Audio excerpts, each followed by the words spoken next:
I've been attached with the feeling of now waking up with you by my side.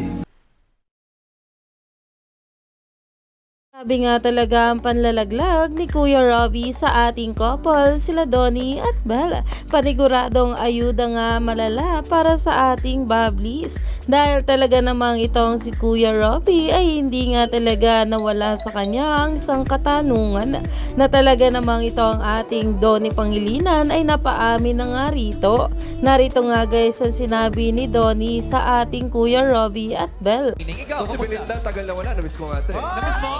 Kung namiss mo nga, sige, hug mo nga. Kumusta naman ang US mo? Oy, dito ako ng New Year.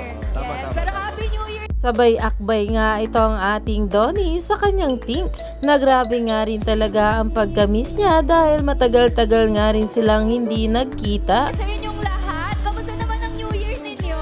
Yes! Kaya naman umani nga agad ito ng maraming komento na ayan nga guys rito, Donnie Beb, bakit parang di ka pa nakakapag-move on? Tapos na yung New Year.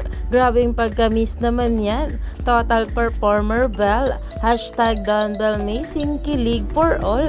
Iyan na nga ngayon ang pinag-uusapan na alam naman natin na kapag nasa asap nga itong dalawa na sila Donnie at Bell ay talagang paniguradong marami tayong ayuda na matatanggap galing sa ating couple.